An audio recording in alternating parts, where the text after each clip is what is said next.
saber se é verdade ou mentira o que nós pregamos se você vir aqui e obedecer. Por isso eu sempre digo que se você vir e obedecer e a sua vida não mudar, eu como a Bíblia, eu rasgo a Bíblia e vou servir o diabo, é isso mesmo. Porque a minha inteligência se recusa a aceitar, crer numa palavra que fica só no papel.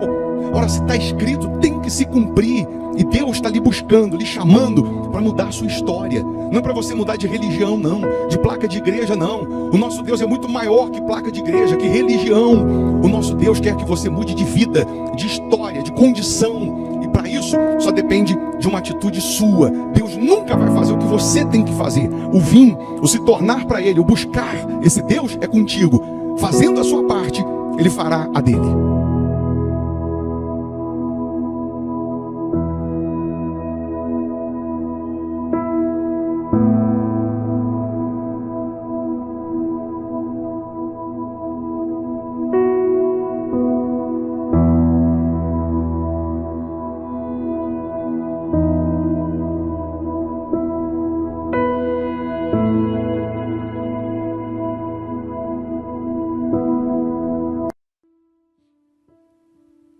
Muito bom dia, que Deus abençoe a sua casa, a sua família de forma gloriosa. Mais uma vez nós estamos aqui lhe convidando para orarmos, para falarmos com Deus, para pedir a Deus ideia, direção, proteção, para pedir a bênção de Deus. Aliás, falar em bênção de Deus, a palavra dele continua viva, continua eficaz e mais cortante do que uma espada de 2 gumes. Ele é o mesmo Deus que contraria a lógica. É o mesmo Deus que vai na contramão. Na época de Isaac, por exemplo, havia fome, havia miséria. As pessoas estavam indo para o Egito para prosperar no Egito, porque era a maior potência da época. E Deus chega para Isaac e diz, não, você não vai não, você vai ficar aqui nessa terra de Gerar. É nessa terra que você vai prosperar. Mas era uma terra dos inimigos, era uma terra de fome e de seca. E a Bíblia diz que Isaac obedeceu e ficou na terra de Gerar.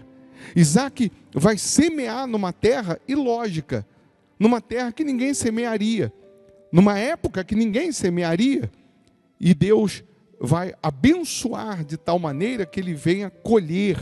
Ele passou a colher naquele mesmo ano 100 por 1. E a Bíblia faz questão de dizer que ele prosperou, ficou riquíssimo, porque o Senhor o abençoava. Minha amiga, meu amigo, se Deus abençoar, você vai prosperar onde ninguém prospera. Você vai vencer onde ninguém vence.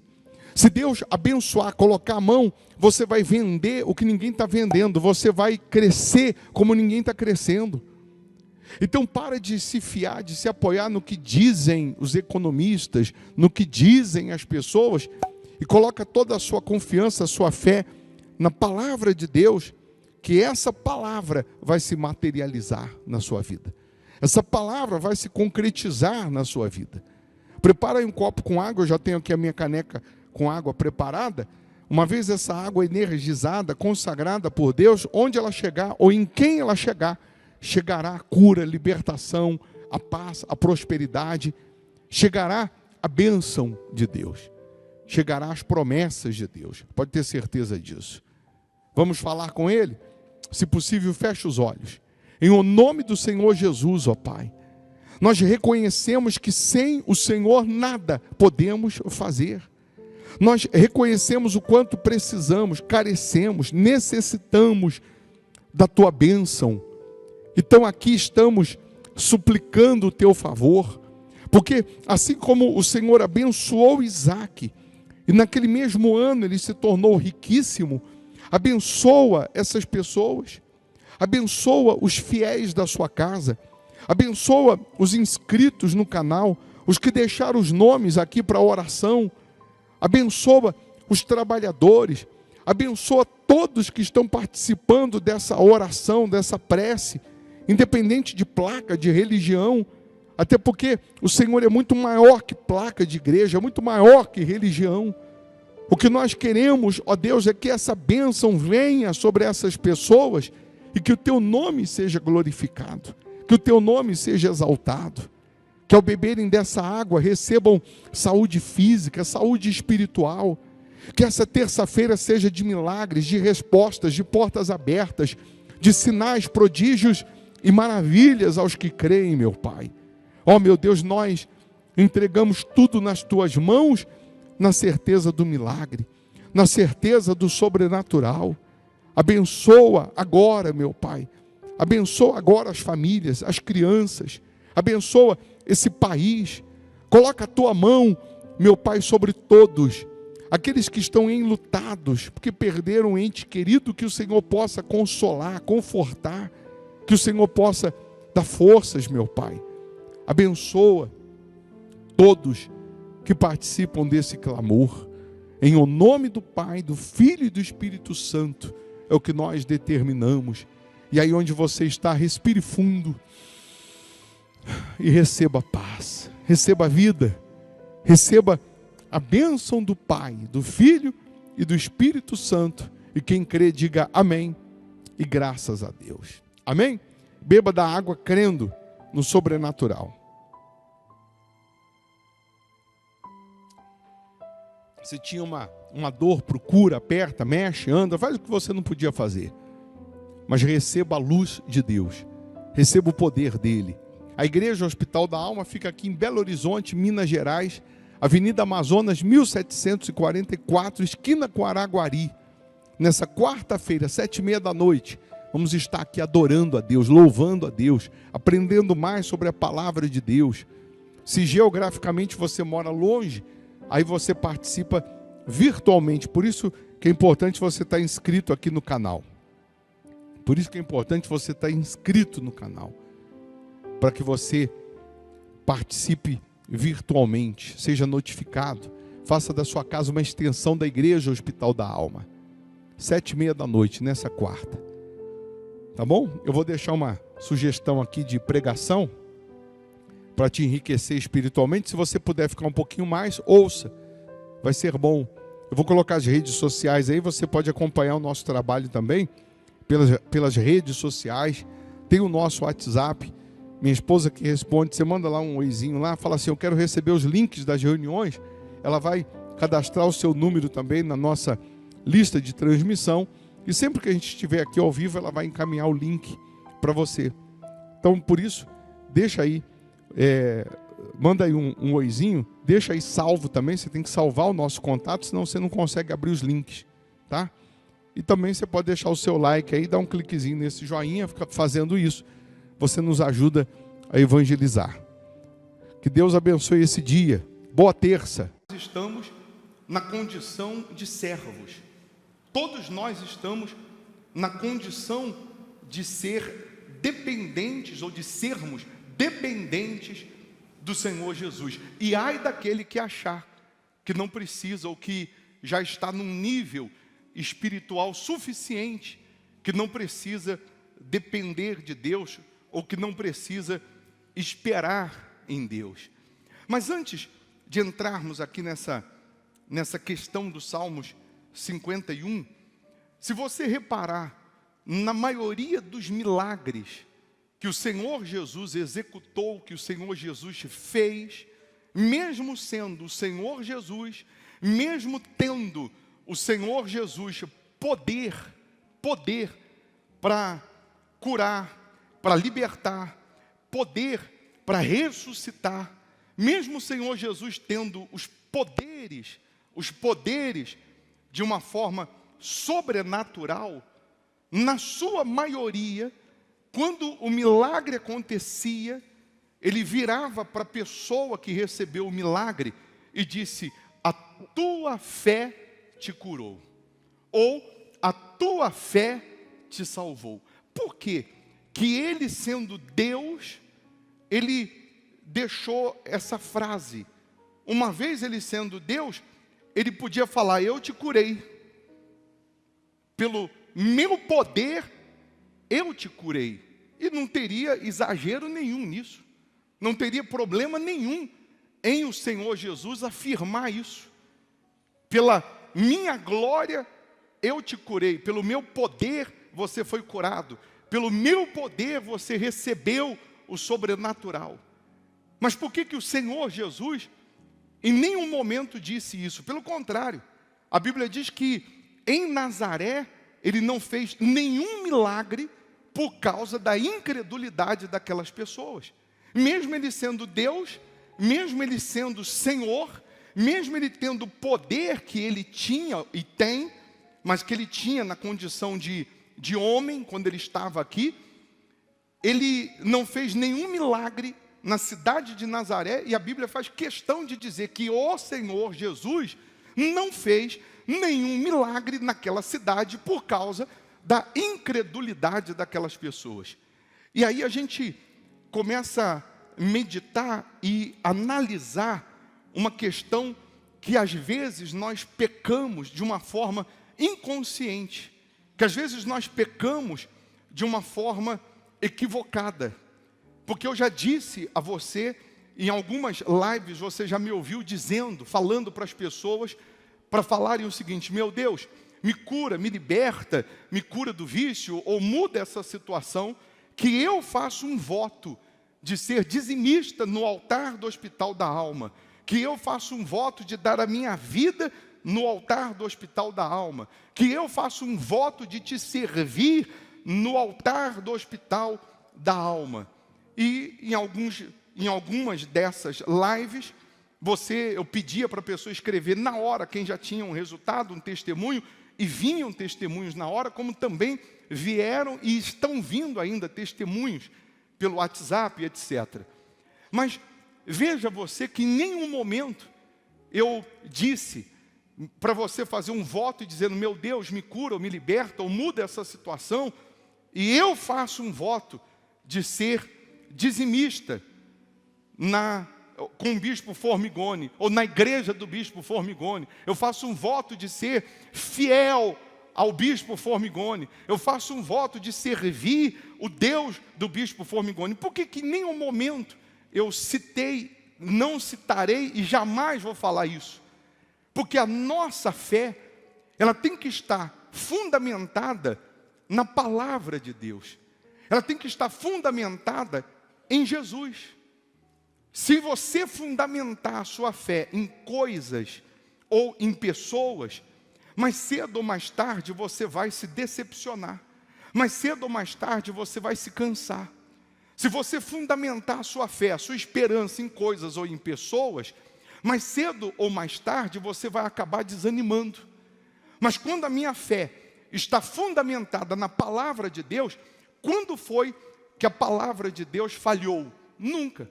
Quando foi que Deus cumpriu e não prometeu? Nunca. Quando foi que Deus errou?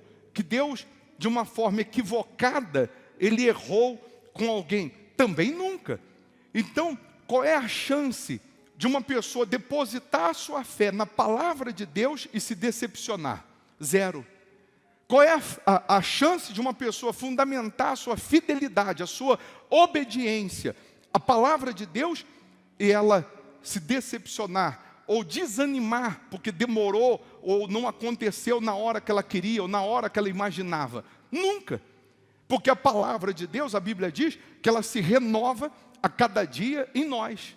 A palavra de Deus, para quem tem uma aliança com essa palavra, para quem tem um voto, um pacto de servir o Deus dessa palavra, a Bíblia diz que ele corre e não se cansa.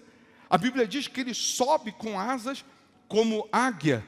Mas quando a minha fé não está fundamentada na palavra de Deus, eu vou ficar esperando que alguém faça por mim o que eu tenho que fazer.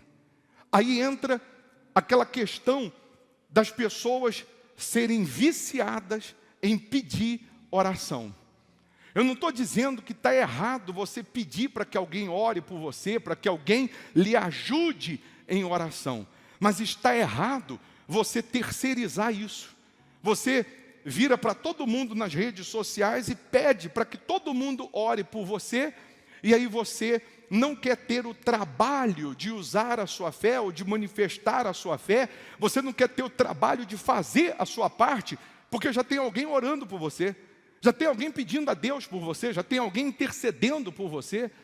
Então, às vezes, na sua maioria, esse muito pedido de oração para um, para outro, para aquele outro, e mais outro, é justamente para que ou é como se essa pessoa estivesse dizendo o seguinte: eu não quero ter trabalho. Eu não quero ter trabalho de eu fazer a minha oração. Eu não quero ter trabalho de eu ter que manifestar a minha fé para me beneficiar das promessas. Então, é mais fácil eu pedir para que todo mundo ore por mim.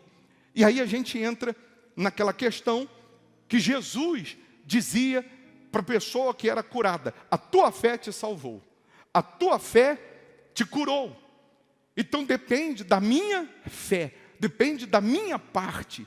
Eu tenho que fazer a minha parte para que ele faça a dele. Em alguns, como no caso do paralítico, que os amigos, não podendo entrar pela porta, desceram ele pelo telhado com cordas.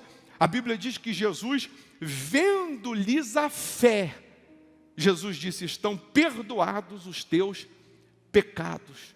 Mas Jesus viu a fé. A fé também tem o poder de perdoar pecados.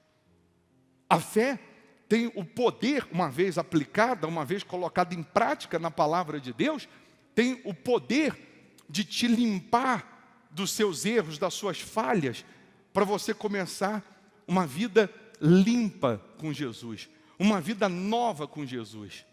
Mas aqui no Salmos 51, o que eu quero frisar nesses Salmos, o título dos Salmos, que você já sabe, que é a confissão e o arrependimento de Davi, o seu pecado que ele cometeu, a sua transgressão cometida, mesmo ele sendo de Deus, mesmo ele sendo um homem segundo o coração de Deus, mesmo ele sendo um homem que Deus ungiu para ser rei de Israel, um homem que venceu o gigante, que venceu o urso, ainda sendo um garoto, venceu o urso, venceu o gigante, venceu o leão, sendo ainda um garoto. A Bíblia diz que ele tocava harpa e os demônios se retiravam de Saul, só tocando o instrumento musical. Esse homem que ele tinha suas características, depois que ele assume principalmente o reino, de ser um guerreiro, de estar no meio da batalha, de estar junto com os soldados, um homem que dava a vida pelas pessoas, que tinha essa característica, porque Deus escolhe Davi simplesmente porque ele estava cuidando das suas ovelhas. Uma das razões de Deus ter escolhido ele cuidando das ovelhas. Quando um urso veio para defender uma ovelha, ele matou o urso. Quando vem um leão para defender a ovelha, ele matou o leão. Então Deus, vendo isso, imagina ele dando a vida dele, arriscando a vida dele por um animal, por uma ovelha. Imagina se eu colocar ele à frente do meu povo. Ele vai dar a vida pelo meu povo, ele vai dar a vida pelas pessoas, ele vai dar a vida por gente que é a imagem de Deus, criada por Deus. E aí Davi, ele, com toda essa sua trajetória, se você procurar lá no livro de Salmos, etc., que fala de Davi, você vai ver que o que tinha dentro dele, o espírito de amor, de misericórdia, o espírito de cuidar das pessoas, de zelar pelas pessoas, o espírito de ser justo, o espírito de andar e fazer a justiça, sempre esteve impregnado em Davi, sempre esteve latente em Davi. E por isso ele defendia o seu povo, ele guardava o seu povo, ele protegia o seu povo, ele dava a vida pelo seu povo. Tanto é que ele mesmo disse que no meio da batalha ele dizia: Deus me cercas por trás, por diante, sobre mim põe as mãos. Espada para todo lado, Deus o guardava, Deus o protegia. No meio da batalha, no meio da guerra, e as espadas cruzando, mas Davi estava resguardado, Davi estava protegido pelo Deus que ele servia. Mas mesmo ele tendo todas essas características, mesmo ele tendo toda essa confiança, um homem chamado segundo o coração de Deus, isso não o impediu de cair num laço, de cair numa armadilha e de ter cometido o pecado. Não o impediu de fazer isso. Mas aí que eu quero que você entenda, eu estava fazendo uma pesquisa e pasme você, de pessoas desigrejadas, pessoas que um dia estiveram numa igreja, ficaram um tempo conhecendo a Bíblia, conhecendo as Escrituras, ou servindo a Deus de forma direta ou indireta. Nós temos no Brasil, em média, 50 milhões de pessoas que hoje se encontram desigrejadas. Quem são essas 50 milhões de pessoas? São aquelas pessoas que estiveram um tempo na fé ou buscando a Deus em uma igreja e por algum motivo, que na sua maioria nem elas sabem qual, elas se esfriaram, elas saíram da igreja, saíram da presença de Deus, sempre com aquele pensamento: eu deixo de ir na igreja, eu não vou mais na igreja, mas não deixo Jesus, e automaticamente elas, sem perceber, saíram do contexto reino de Deus, algumas por terem cometido erros, pecados, falhas, e por conta da vergonha desses seus erros, dessas suas falhas, por conta do que as pessoas podiam achar ou pensar, somado ao espírito do diabo que trabalha na cabeça, na mente, dizendo que para ela não tem mais perdão, que para ela não tem mais salvação, que para ela não tem mais jeito. Então essas pessoas saíram. Outras porque simplesmente se esfriaram, e até hoje, na sua maioria, elas continuam com essa tese: eu não vou à igreja, eu não sou dizimista, eu não sou mais ofertante, eu não pratico mais a palavra de Deus, mas o meu Jesus eu não largo, o meu Jesus eu não abandono. E as mesmas pessoas, elas, mesmo conhecendo as Escrituras, mesmo conhecendo a palavra de Deus, elas não conseguem praticar e muito menos voltar à prática da fé, ou voltar para a igreja. Ela não consegue nem obedecer, nem praticar o que está escrito, e muito menos voltar para a igreja, porque o diabo, que se disfarça de anjo de luz, ele colocou na mente dela, na cabeça dela, principalmente com o advento da internet, que nós somos hoje uma geração midiática, que não precisa. Porque ao ouvir a palavra de Deus, ela entra na internet, qualquer hora ela ouve uma pregação, a qualquer momento ela recebe uma oração, mesmo pela internet. Então, ela meio que está sendo enganada por uma sensação chamada de bem-estar, que lá em Provérbios diz que a sensação de bem-estar os leva à perdição, os leva ao inferno. A sensação de bem-estar vem levando uma multidão, sem que elas percebam, para o inferno. E aí, eu estou explanando isso como se nesse momento eu estivesse pregando para essas tantas milhões, ou para esses milhões de pessoas que se encontram em estado de mornidão espiritual, que a Bíblia diz em Apocalipse que não são nem quente e nem frio, são mornos. E a Bíblia ainda diz: quem dera fosse quente ou fosse frio, mas porque é morno, Deus ele diz: eu estou ao ponto de vomitar. Porque ou a gente se supera, ou a gente, como no caso desses que estão hoje vivendo distantes da igreja, distantes de Jesus, automaticamente estão vivendo essa sensação de bem-estar. Ou ele assume e diz: olha, eu estou mal, eu estou frio, eu preciso de Jesus, eu necessito de Jesus, porque do meu jeito eu não estou conseguindo vencer, com a força do meu braço não está dando certo, da minha maneira, conforme eu penso, eu não saio do lugar, tudo que eu faço, até o que é para dar certo, dá errado.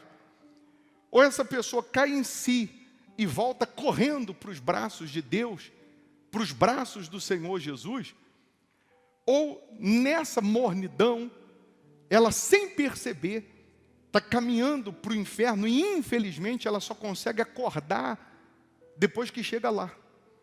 Tem gente agora no inferno gemendo, mas urrando, gritando de dor, que daria tudo para sair de lá. Tudo. Mas enquanto esteve aqui, ela permaneceu nessa forma morna espiritualmente falando, sem querer compromisso, sem querer se comprometer com as coisas de Deus, sem se comprometer com a fé. Ela foi levando a sua vida espiritual no banho-maria, e quando acordou já estava lá no inferno. Ou então, aqueles que estão hoje dentro da igreja, na condição de crentes, na condição de pessoas que estão vivendo uma vida espiritual com Deus maravilhosa. E ela tem que tomar muito cuidado, porque nesse estágio de você estar vivendo fora do pecado, nesse estágio que você está vivendo de uma forma reta, na sua conduta, nas suas atitudes, no seu comportamento, na sua fidelidade a Deus, no que diz respeito a dízimo, a oferta, aos seus compromissos com Deus, você tem que tomar cuidado para que você não empine o seu nariz e não comece a se achar melhor do que aqueles que não estão fazendo isso. E aí quando você começa a achar que você é melhor do que aqueles que não fazem, que não praticam, você esquece uma palavrinha importantíssima que chama-se misericórdia. Aí você começa a achar que é o bom, que é a pessoa correta, que é aquela pessoa cheia de Deus, cheia do Espírito Santo, e sem que você perceba, você começa a condenar, a apontar, você começa a criticar, porque você se julga melhor. E aí, no livro de Tiago 2, no versículo 13, deixa eu pegar aqui, diz assim: porque o juízo é sem misericórdia para com aquele que não usou de misericórdia.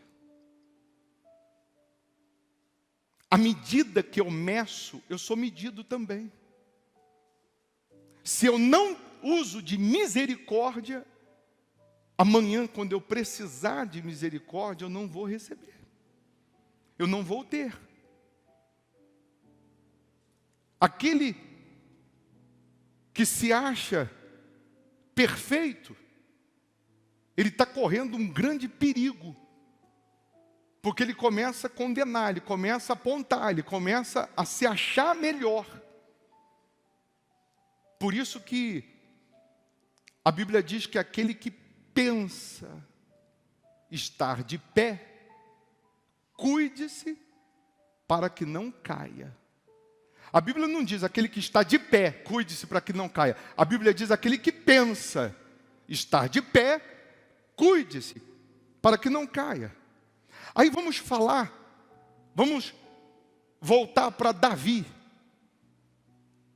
que tinha todas as características, qualidades, homem de Deus, homem segundo o coração de Deus, mas que num vacilo que ele deu, num laço que ele caiu, numa armadilha que ele caiu, ele, vendo a mulher tomar banho, os hormônios não se convertem, os hormônios borbulhando, ele foi e teve relação com a mulher, engravidou, você já conhece a história, mandou matar o marido da mulher, cometeu esse erro gravíssimo. Todos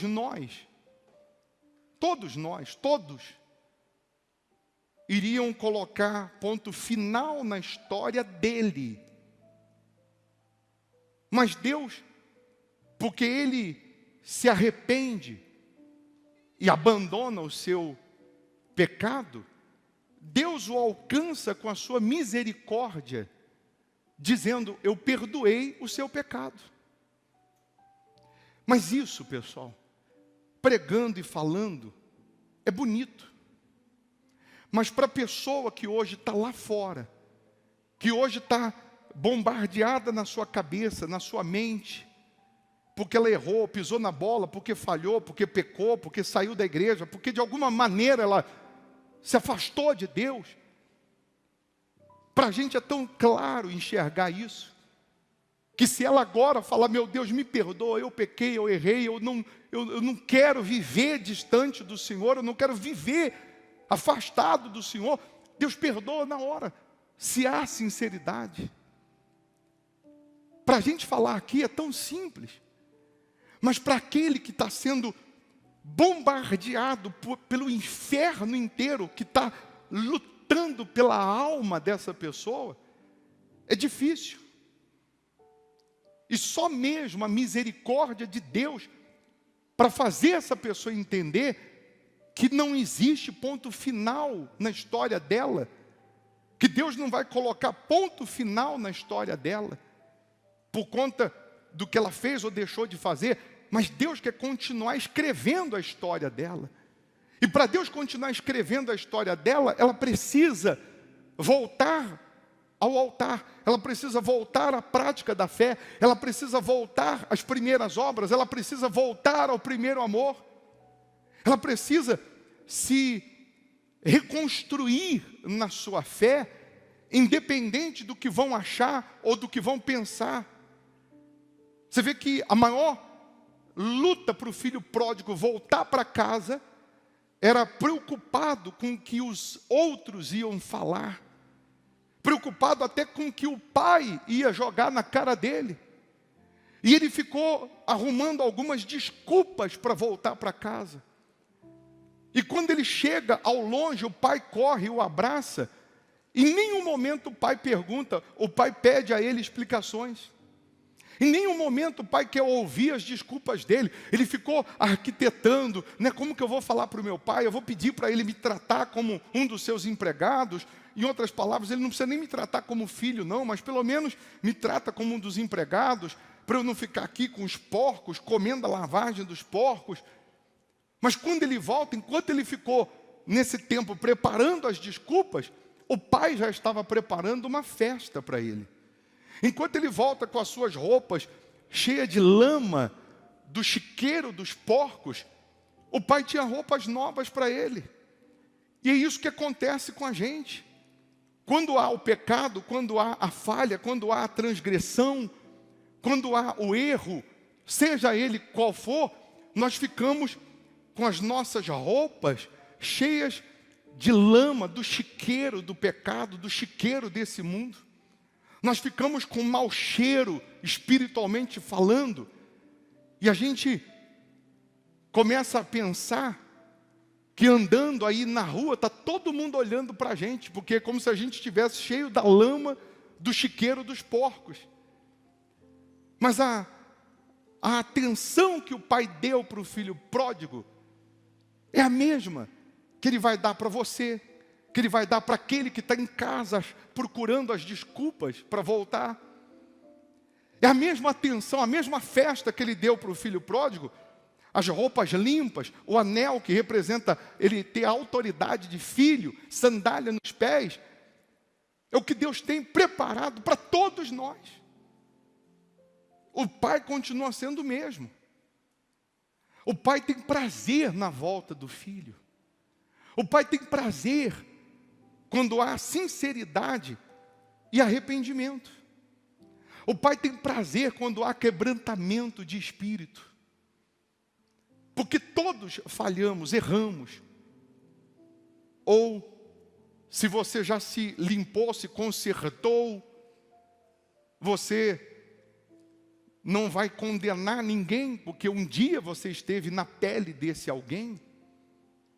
E aí em Salmo 51, Davi, ele, no versículo 1, diz assim em diante: compadece-te de mim, ó Deus, segundo a tua benignidade, e segundo a multidão das tuas misericórdias. Apaga as minhas transgressões. Lava-me completamente da minha iniquidade e purifica-me do meu pecado, pois eu conheço as minhas transgressões e o meu pecado está sempre diante de mim. Davi tinha consciência que mesmo ele tendo falhado, errado, ele tinha consciência que Deus podia lavá-lo. Ele tinha consciência que Deus podia purificá-lo novamente. E aí, ele já era rei de Israel. Ele já tinha tido tudo que você possa imaginar. Em nenhum momento você vê Davi amargurado, chorando, por conta do seu erro, da sua falha, e dizendo assim: meu Deus, não deixa eu perder o meu título de rei. Meu Deus, não deixa eu perder o status, não deixa eu perder o patrimônio que eu construí, não deixa eu perder o ouro que eu conquistei nesses anos. Em nenhum momento você vê Davi preocupado com coisas, com bens. Em nenhum momento você vê Davi preocupado com benefícios, com o status que ele tinha no palácio. Mas no versículo 10 ele diz assim para Deus: cria em mim, ó Deus, um coração puro e renova dentro em mim um espírito inabalável. Não me repulses da tua presença, nem me retires o teu Santo Espírito. Restitui-me a alegria da tua salvação e sustenta-me com um espírito voluntário. Aí ele diz: então ensinarei aos transgressores os teus caminhos e os pecadores se converterão a ti. A maior dor de Davi, a maior angústia de Davi, era que Deus tirasse dele o Espírito de Deus, que Deus ungiu um dia. A maior aflição, o maior desespero de Davi, não era de perder títulos, mas era de perder a presença de Deus. Era de perder a voz de Deus com ele todos os dias. Porque Davi sabia que ele podia perder tudo, mas se Deus estivesse com ele, ele venceria tudo de novo. E ele sabia que ele podia ficar com todo o ouro do mundo. Sem Deus, ele seria a pessoa mais infeliz desse mundo. Sem o Senhor Jesus, sem a presença de Deus, ele seria o homem mais incompleto desse mundo.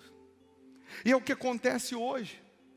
As pessoas pensaram que se tivesse uma empresa e sucesso financeiro seriam felizes. Aí elas lutaram, conquistaram uma empresa, conquistaram status econômico, dinheiro, prosperidade econômica, e aí descobriram que continuavam sendo vazias, com todo o dinheiro. Aí pensaram assim: eu não tenho um filho, então eu vou ter um filho, porque se eu tiver um filho eu vou ser mais feliz. E aí depois que o filho veio, ela descobriu que continuou sendo a mesma pessoa vazia, infeliz. Ela pensou: eu vou viajar o mundo inteiro, vou conhecer lugares maravilhosos, porque eu vou ser mais feliz. E ela descobriu que mesmo conhecendo lugares maravilhosos, ela continuava sendo aquela pessoa vazia, ela continuava sendo aquela pessoa infeliz. Ela pensou que morando numa mansão seria mais feliz, e depois que ela mudou-se para essa mansão, ela descobriu que ela continua sendo aquela pessoa vazia, aquela pessoa infeliz. Por quê? Porque falta a presença de Deus. Sem mim nada podeis fazer, disse o Senhor Jesus. Pessoas que têm tudo e ao mesmo tempo não têm nada.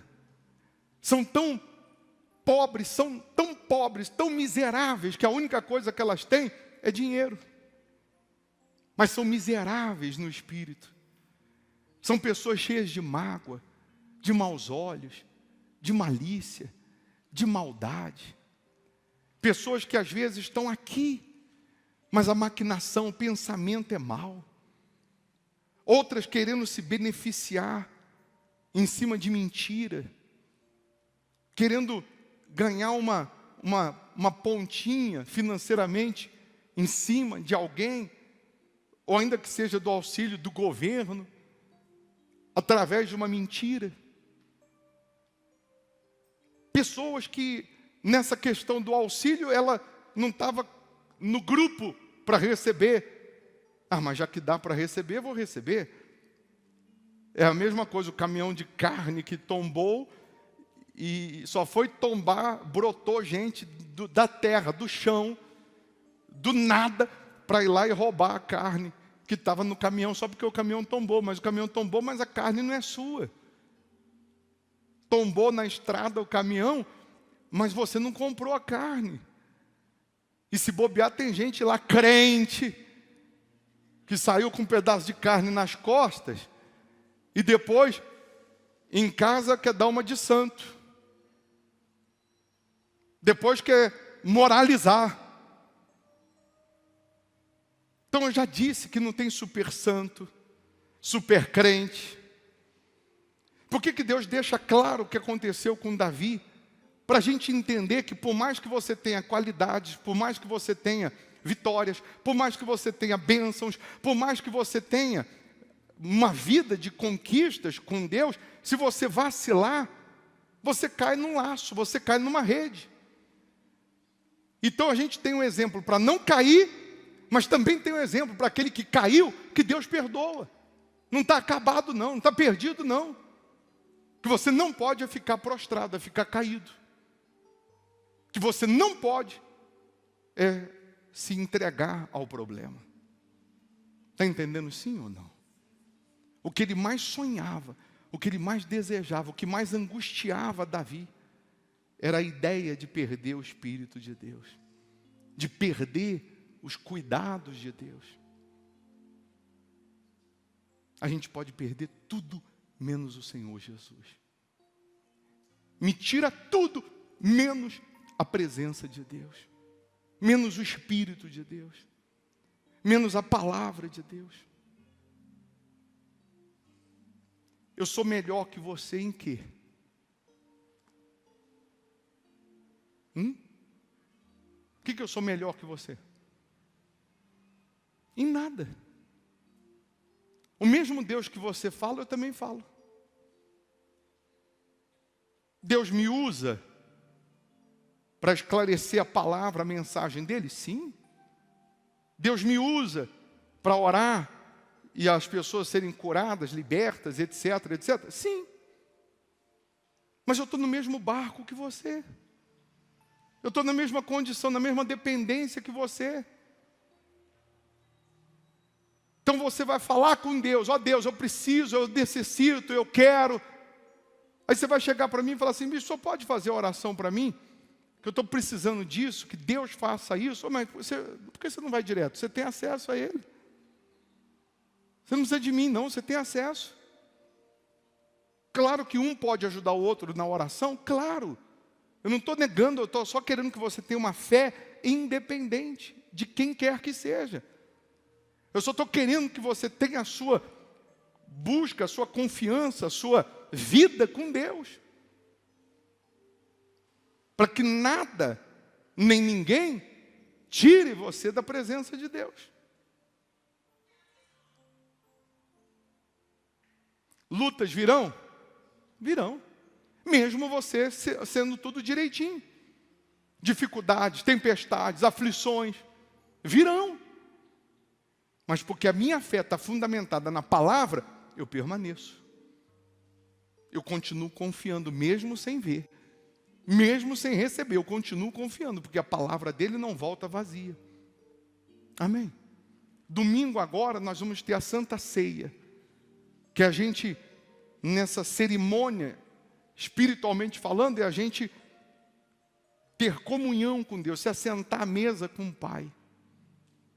Na Santa Ceia, o partir do pão, o comer do pão representando o corpo, a carne, o beber do suco de uva que representa o sangue de Jesus, é para quê? É para a gente ter no nosso DNA espiritual o Senhor Jesus. Mas mesmo assim, nós vamos ter lutas, cheio do Espírito Santo, cheio do poder de Deus, nós vamos enfrentar lutas? Vamos. Enquanto a gente viver aqui embaixo é guerra. Aqui embaixo é pauleira, aqui embaixo é para macho, é para fêmea. Não é brincadeira não. Só que o que nos alegra é que a nossa vida não se resume a essa vida. Nós estamos aqui de passagem, sabemos para onde a nossa alma vai depois que morrer. Por que a pessoa, uma das razões que a pessoa não consegue perdoar, por exemplo, é porque ela resume a sua vida só aqui na terra, só aqui embaixo. Então ela não perdoa, ela quer vingança, ela quer pagar com a mesma moeda, porque aqui embaixo que a vida dela acaba aqui. Por que as pessoas abrem mão? Eu vou perdoar, eu vou deixar a misericórdia de Deus alcançar, seja o que for. Sobretudo porque ela quer estar bem consigo mesma, e principalmente porque ela sabe que aqui tudo vai ficar, tudo vai passar. Aquilo que eu falei do relacionamento de 30 anos, da mulher falar, o meu relacionamento acabou, porque o meu marido errou. Não acabou porque ele errou, acabou porque você não perdoou. Porque ele pediu perdão, você viu sinceridade, mas você não perdoou. Aí você pega um relacionamento de 30 anos e joga fora, por conta de um erro, ainda que grave. Mas porque a sua vida só se resume aqui nessa esfera, e não no porvir, você não vê como alma. Você não vê como alma. Aquele que julga, aquele que o juízo é sem misericórdia, ele também não vai ter misericórdia. É o que está em Tiago. Porque o juízo é sem misericórdia para com aquele que não usou de misericórdia. Usa de misericórdia, que um dia você vai precisar.